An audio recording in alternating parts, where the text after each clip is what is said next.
Malaikat merupakan makhluk ciptaan Allah Subhanahu wa Ta'ala yang suci dan terhindar dari segala perbuatan dosa. Dan salah satu malaikat yang erat kaitannya dengan kehidupan umat manusia adalah malaikat maut. Sebab malaikat maut bertugas untuk mencabut nyawa setiap manusia yang telah tiba ajalnya. Sehingga, apabila malaikat maut telah menjalankan tugasnya, maka hal tersebut menjadi tanda berakhirnya kehidupan umat manusia di dunia ini. Dan di antara banyaknya nyawa yang telah dicabut oleh malaikat, ternyata ada seorang wanita yang membuat malaikat maut menangis saat akan mencabut nyawanya.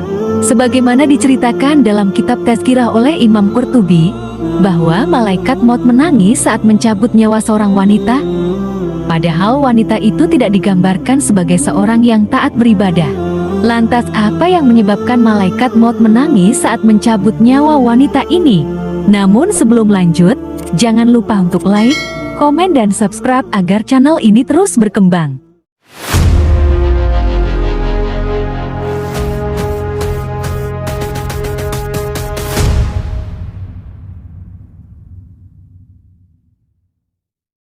Dikisahkan bahwa sosok malaikat maut akan mencabut nyawa seorang wanita yang saat itu sedang berada di tengah padang pasir yang tandus dan gersang. Meskipun ajal sang wanita telah tiba, namun malaikat maut masih belum menjalankan tugasnya.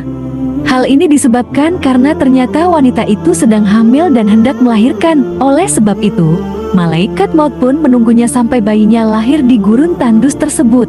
Sehingga, ketika bayinya telah lahir, maka malaikat maut pun segera mencabut nyawa wanita itu sambil terisak dalam tangisnya. "Aku pernah menangis saat akan mencabut nyawa seorang wanita," ujar malaikat maut. Kemudian ia berkata lagi, "Saat itu, ia baru saja melahirkan putranya di padang pasir yang tandus itu. Dan aku menangis saat akan mencabut nyawanya karena mendengar bayi tersebut menangis dan tidak seorang pun ada di sana yang mengetahui hal itu."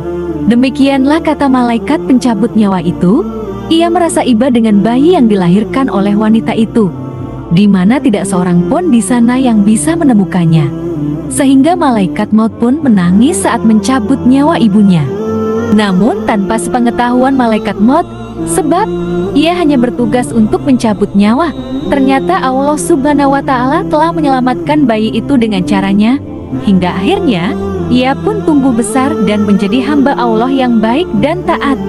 Dan di dalam kitab Tazkirah disebutkan juga tentang percakapan antara Allah dengan malaikat maut, di mana saat itu Allah Subhanahu wa Ta'ala bertanya kepada malaikat pencabut nyawa itu, "Apakah kamu pernah menangis saat mencabut nyawa anak cucu Adam?"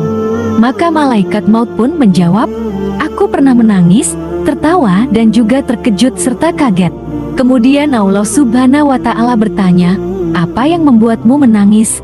Malaikat maut pun menjawab, "Aku menangis saat hendak mencabut nyawa seorang wanita hamil di tengah padang pasir yang tandus dan dia hendak melahirkan seorang bayi. Maka aku pun menunggunya sampai bayinya lahir di gurun yang panas itu. Kemudian aku cabut nyawa wanita itu sambil menangis karena aku mendengar tangisan bayinya, namun tidak ada seorang pun di sana yang mengetahui hal itu." Kemudian Allah Subhanahu wa Ta'ala bertanya, "Lantas apa yang membuat engkau kaget dan terkejut?" Maka malaikat maut pun menjawab, "Aku terkejut dan kaget saat hendak mencabut nyawa salah seorang ulama. Saat itu aku melihat cahaya terang benderang dari kamarnya. Setiap kali aku mendekatinya, maka cahaya itu semakin menyilaukanku seolah ingin mengusirku. Sehingga aku cabut nyawanya disertai cahaya tersebut." Dan Allah Subhanahu wa Ta'ala pun bertanya lagi, "Apakah kamu tahu siapa lelaki itu?"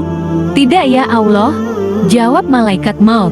"Sesungguhnya lelaki tersebut adalah bayi dari wanita yang kau cabut nyawanya di gurun pasir yang gersang itu.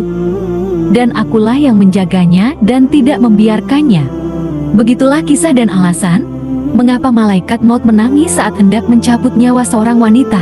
Malaikat maut tak tega melihat tangisan anak dari perempuan yang hamil itu, dan rupanya Allah Subhanahu wa Ta'ala sudah menyelamatkan anak yang malang itu, hingga ketika besar, sang anak menjadi ulama yang taat. Semoga ada hikmah dan pelajaran dari kisah ini. Mohon maaf jika ada salah dan silap kata. Saya akhiri dengan wabillahi taufik wal hidayah. Wassalamualaikum warahmatullahi wabarakatuh.